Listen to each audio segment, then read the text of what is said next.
यह एक ऐसी टेलीवेद पाठशाला है जो पवित्र बाइबल के सत्यों को सरल बनाकर आपके समक्ष प्रस्तुत करती है। Ved Satyam, theology simplified. Veritas Bible Institute प्रस्तुत करते हैं सत्य वाक्य सुबोध वेदिक वेद सत्यम कार्यक्रम में आपका स्वागत है। पिछले हफ्ते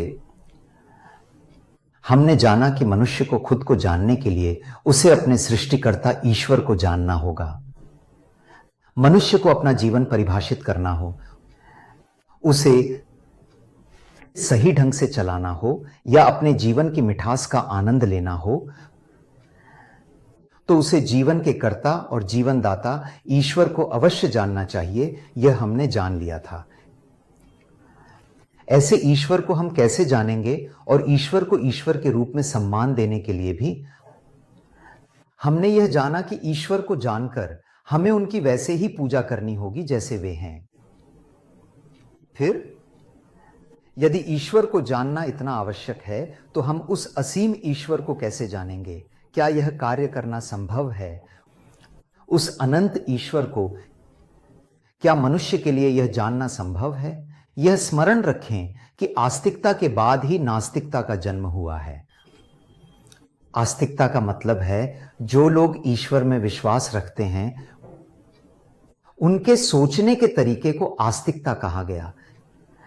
जिनका ईश्वर में जरा भी विश्वास नहीं है, जो ईश्वर के अस्तित्व को बिल्कुल नहीं स्वीकारते और जो यह तर्क देते हैं कि ईश्वर नहीं है, उन्हें नास्तिक कहा गया या उनके तर्क को नास्तिकता कहा गया। आस्तिकता के विद्रोह के रूप में ही नास्तिकता का जन्म हुआ, चाहे वह हमारे देश में हो या दूसरे देशों में। इसीलिए आज भी यह एक मनुष्य की नसों में समा गया है। मनुष्य की रग रग में यह विचार समाया हुआ है जो स्वाभाविक रूप से ईश्वर के प्रति जिज्ञासा के रूप में परिलक्षित होता है। व्यक्ति पूरी दुनिया में अविश्वसनीय रूप से धार्मिक होता है। मनुष्य के भीतर ईश्वर के प्रति जो आराधना का भाव है, ईश्वर के प्रति जो यह नैसर्गिक प्यास है, उसी ने ईश्वर को स्वयं को प्रकट करने पर विवश किया। इस तरह मनुष्य ने ईश्वर को सिद्ध करने के लिए एक सार्वभौमिक प्रयास किया। इस विश्व प्रयास में मनुष्यों ने इतिहास में प्राचीन काल से ही मनुष्यों ने ईश्वर के विषय में भिन्न भिन्न मत और अवधारणाएं विकसित की हैं। इस प्रकार जब लोग भिन्न भिन्न विचारों और मतों पर आकर बस गए तो वे अलग अलग धर्मों के रूप में विकसित हो गए। कहने के लिए तो हम कहते हैं कि सभी धर्म एक ही हैं, पर असलियत में सभी धर्म एक नहीं होते हैं। जब हम एक धर्म की दूसरे धर्म से तुलना करते हैं तो हमें धर्मों के बीच विरोध, विविधता और भिन्नता स्पष्ट रूप से दिखाई देती है। इसमें हमें मौलिक भिन्नता और विरोध भी देखने को मिलता है। तो ईश्वर के विषय में एक अत्यंत गंभीर संशय, भिन्न भिन्न विचार और बहुत अधिक भ्रम की स्थिति उत्पन्न हो गई है। ईश्वर के बारे में अनुसंधान किया, इतने सारे विभिन्न मत, इतने सारे विभिन्न विचार और इतने सारे धर्म, ऐसा क्यों कहा जाता है? ईश्वर के बारे में इतना संदेह क्यों है? वास्तव में ईश्वर के बारे में इतना अनुसंधान किया गया, ईश्वर के बारे में इतनी खोज की गई। हमारे देश में और पूरी दुनिया में ये जो इतने भिन्न भिन्न मत और धर्म हैं, इसके बावजूद भी इतना संदेह क्यों है? अनादिकाल से, सदियों से ईश्वर के बारे में इतनी खोज और अनुसंधान करने के बाद भी एक बात और दूसरी बात में, एक राय और दूसरी राय में इतना अधिक विरोध क्यों है? और यह विरोधाभास आखिर क्यों बना हुआ है? इतनी खोजबीन के बावजूद भी स्पष्टता की जगह अधिक भ्रम क्यों उत्पन्न हो गया है? यदि हम इस पर विचार करें तो हमें कम से कम दो तार्किक कारण दिखाई देते हैं। ये दो ऐसे कारण हैं जो तार्किक हैं। पहला कारण मनुष्य की परिमितता, जिसका अर्थ है इंसान का सीमित होना। एक मनुष्य कितना ही महान बुद्धिमान क्यों ना बन जाए, कितना भी प्रयास करके आर्षि बन गया हो, उसका ज्ञान सीमित है, क्योंकि वह स्वाभाविक रूप से एक सीमित प्राणी है। और ऐसा इसलिए है क्योंकि ठीक है, अगर आप देखें, ईश्वर स्वाभाविक रूप से असीमित और अनंत हैं। उस अनंत ईश्वर और एक सीमित मनुष्य के मध्य में एक गहरा अंतर है जो हमेशा अनंत ही रहेगा। परिमित और अनंत के बीच का अंतर हमेशा अनंत होता है। इसलिए परिमित सत्ता और असीमित सत्ता के बीच का यह अंतर हमेशा अनंत ही बना रहता है। इसी कारण से परमेश्वर और सीमित मनुष्य के बीच उपस्थित इस अनंत खाई को यह परिमित मनुष्य अपनी सीमितता के कारण कभी पार नहीं कर सकता है। इसीलिए उस असीमित ईश्वर को एक सीमित मनुष्य अपनी बुद्धि से, अपने आप स्वयं के प्रयास से, अपनी सत्य की खोज से, अपने तप से या स्वयं की खोज से ईश्वर को जान पाना संभव नहीं है। दूसरा कारण यह है, मनुष्य परमेश्वर को समझ नहीं पाता। इसका प्रमुख कारण ईश्वर के बारे में एक निश्चित राय तक पहुंच न पाने, ईश्वर के बारे में सच्चा ज्ञान प्राप्त न कर पाने और उसमें उन्नति न कर पाने का मूल कारण है मनुष्य की पतनशील अवस्था, अर्थात मनुष्य का पाप में पड़ना और पतन की अवस्था में पूरी तरह से डूब जाना। यह मनुष्य के पाप स्वभाव और पाप प्रवृत्ति के कारण है कि वह इससे बंध गया है। एक तरफ मनुष्य का पापमय स्वभाव है, वह एक पापमय मनुष्य ही है, तो वहीं दूसरी तरफ जो पाप रहित, पाप से बिल्कुल अनजान एक पवित्र मूर्ति और परम पावन है, परम पवित्र और शुद्ध ईश्वर हैं। इन दोनों के मध्य एक और गहरा अंतर है, अपने पापमय स्वभाव, अपनी पापमयी मानसिकता और वास्तव में अपनी पापी प्रवृत्ति के कारण मनुष्य की ईश्वर तक पहुंच न पाने की स्थिति है। शुद्ध ईश्वर, परम पवित्र ईश्वर तक पहुंच न पाने की स्थिति है। इसलिए एक और गहरी खाई है। मनुष्य और ईश्वर के बीच पाप नामक बाधा एक दीवार की तरह है। इसीलिए मनुष्य की परिमितता, मनुष्य की पतित अवस्था, मनुष्य का पापमय स्वभाव, ये दोनों ही मनुष्य स्वयं अपने आप को ईश्वर को जानने से वंचित कर रहा है। इसी कारणवश अब बस एक ही मार्ग है, वह यह है कि ईश्वर ने कृपा कर मनुष्य पर दया करके अपनी इच्छा से मनुष्य के सामने स्वयं को परिचित कराना, स्वयं को प्रकट करना और उसे अपने विषय में जानकारी देना, बस यही बचा है। केवल अनंत ईश्वर ही उस अगाध खाई को पाट सकता है।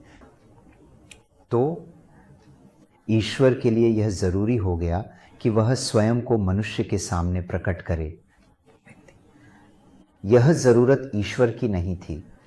मनुष्य की सीमित प्रकृति और उसके पापी स्वभाव के कारण यदि उसे ईश्वर को जानना है तो यह आवश्यक हो गया कि ईश्वर स्वयं मनुष्य को अपना परिचय दे। इस प्रकार ईश्वर ने स्वयं को मनुष्य पर प्रकट किया। उस तरीके को, स्वयं को प्रकट करने को ईश्वरीय प्रकाशन, डिवाइन रेवलेशन, या इसे ईश्वरीय प्रकटीकरण भी कहा जाता है। यह ईश्वरीय प्रकाशन कई तरह का होता है। सबसे पहले या मुख्य रूप से हम कह सकते हैं कि ईश्वर ने स्वयं को मनुष्य के सामने दो मुख्य वर्गों या दो अलग अलग तरीकों से प्रकट किया है, एक सामान्य रूप में और दूसरा असाधारण रूप में। जब ईश्वर ने मनुष्य को खुद को सामान्य रूप में प्रकट किया, उसे सामान्य प्रकाशन कहा गया। यह सामान्य प्रकाशन सार्वभौमिक है, विश्वासियों अविश्वासियों दोनों के लिए।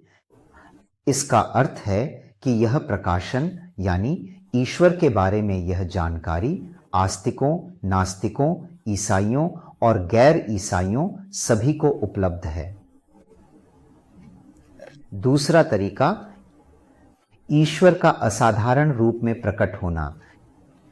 यह सचमुच असाधारण है।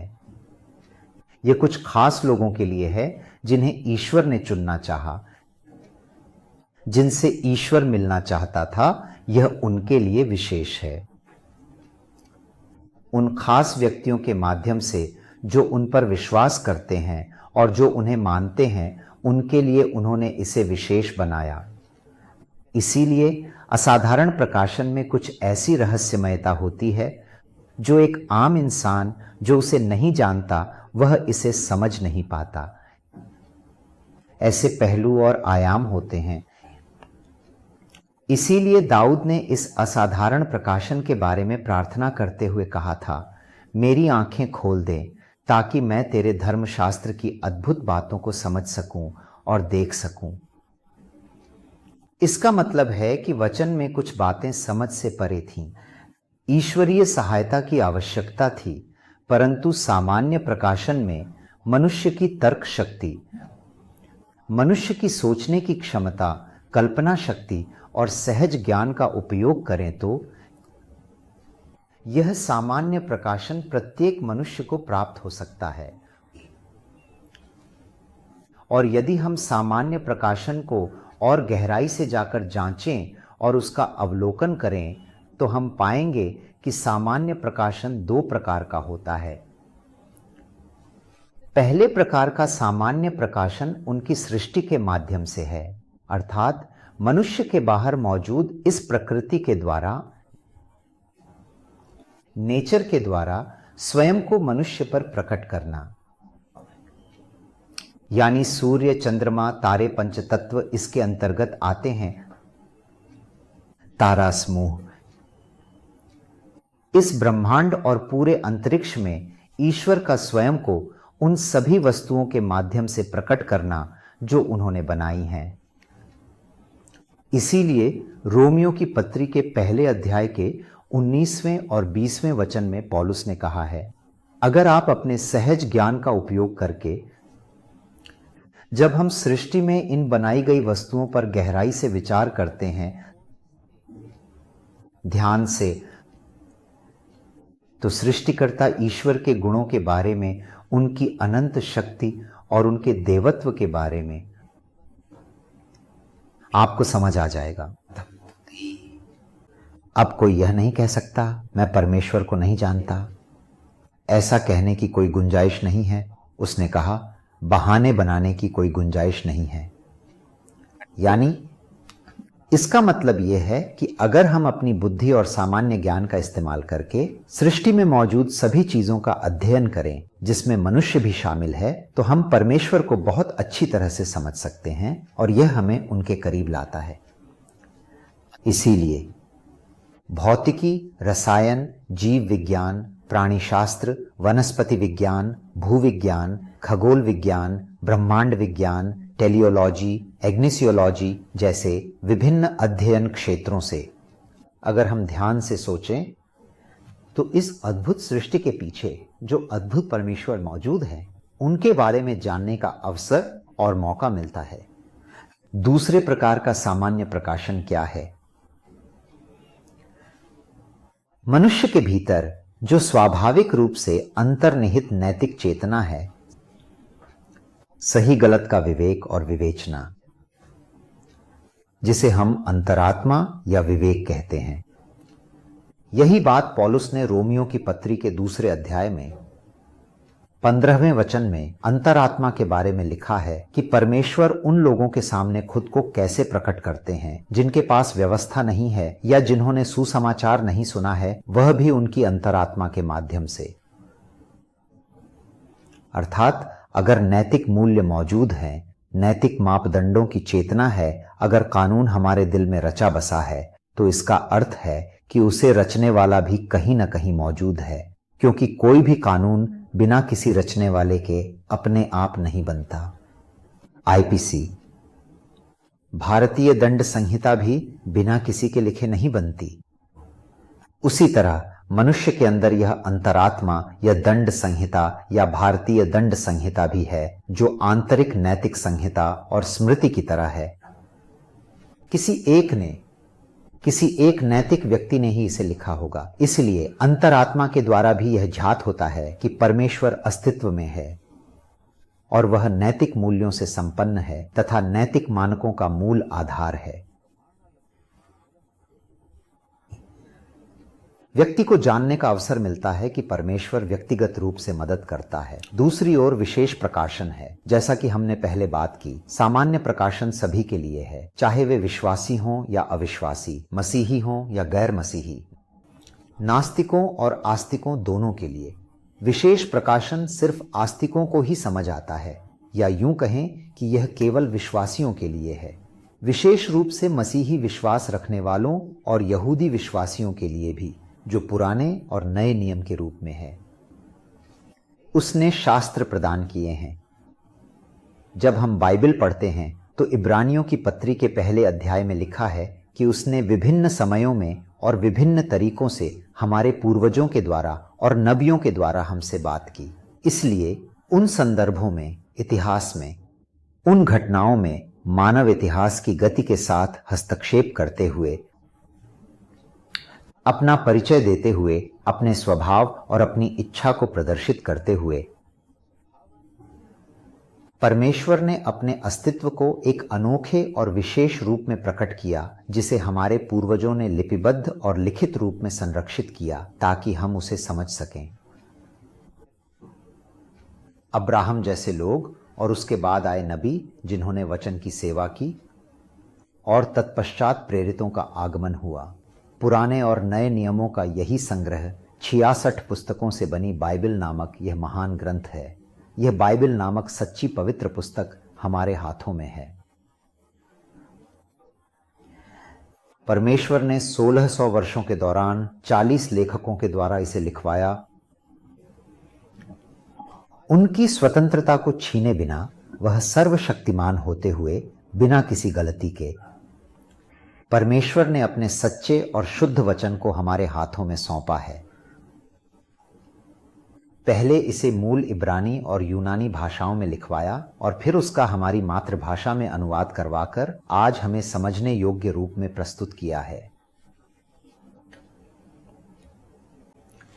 असाधारण प्रकाशन का दूसरा आयाम या पहलू यह है कि उसने इन अंतिम दिनों में अपने पुत्र के माध्यम से हमसे बात की है। यह बात इब्रानियों की पत्रिका के पहले अध्याय में लिखी हुई है। यूहन्ना सुसमाचार का पहला अध्याय 18वें पद में, परमेश्वर को किसी ने कभी नहीं देखा, लेकिन पिता की गोद में जो इकलौता पुत्र है, यानी जिसके जैसा कोई दूसरा पुत्र नहीं है, उसी ने हमें पिता को प्रकट किया है, परमेश्वर को दिखाया है।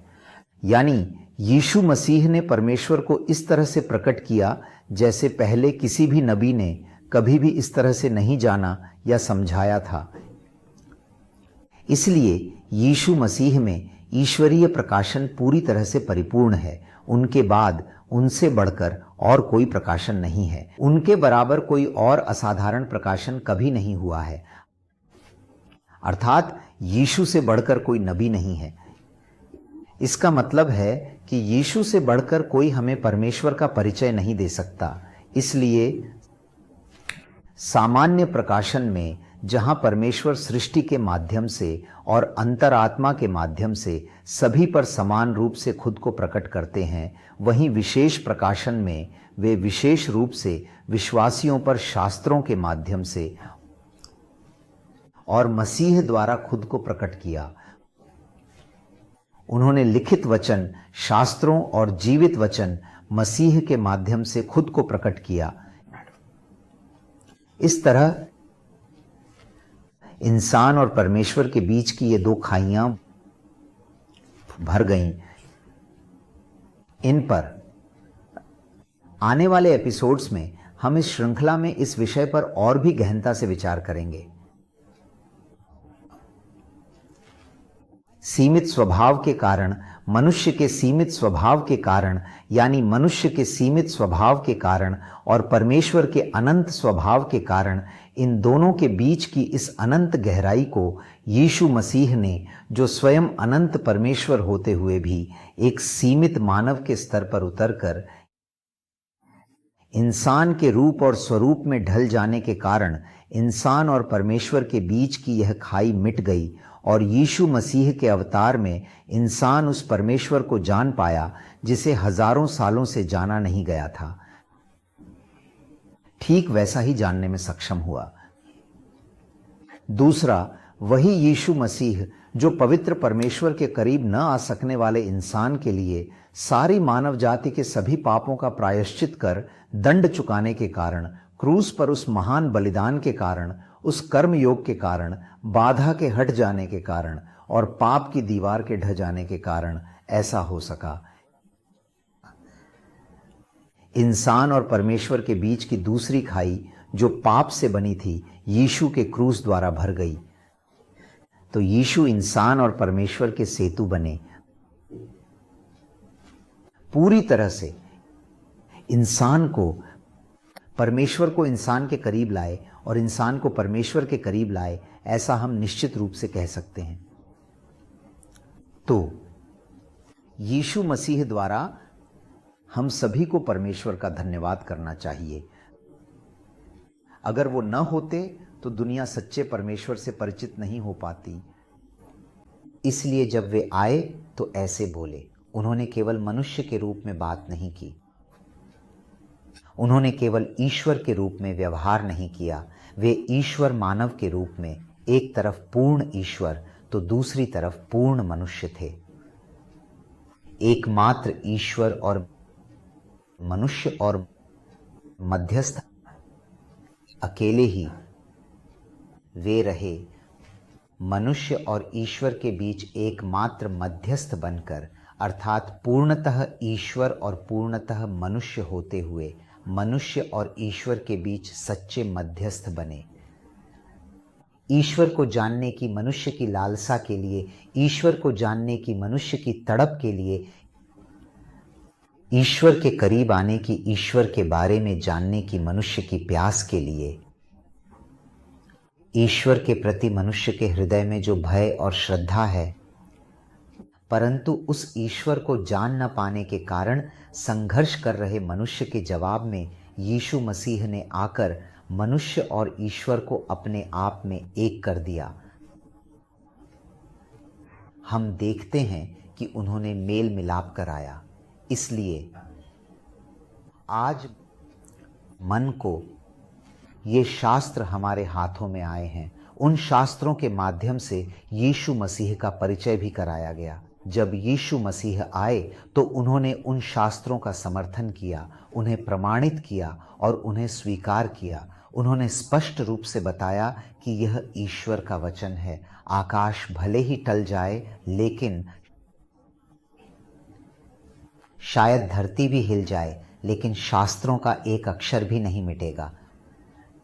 उन्होंने बताया कि शास्त्र हमारे मानक हैं। इसलिए चाहे यीशु को जानना हो या यीशु के द्वारा ईश्वर को जानना हो, चाहे सच्चे ईश्वर के करीब आना हो, चाहे हमें जीना हो, कैसे जीना है यह जानना हो, जीवन को परिभाषित करना हो, जीवन की मिठास का आनंद लेना हो, इस दुनिया में कैसे रहना है, सिर्फ यही नहीं बल्कि उस दुनिया में ईश्वर के साथ कैसे रहना है, उस मोक्ष का मार्ग तक पहुंचने के लिए हमें शास्त्रों की आवश्यकता है। इसीलिए इस श्रृंखला के आने वाले एपिसोड्स में हम शास्त्र की सभी सच्चाइयों, सच्चे शास्त्र यानी बाइबल ग्रंथ की सभी सच्चाइयों का गहनता से शोध कर रहे हैं। तब तक के लिए अलविदा। यह वेरिटास बाइबल इंस्टीट्यूट की प्रस्तुति है।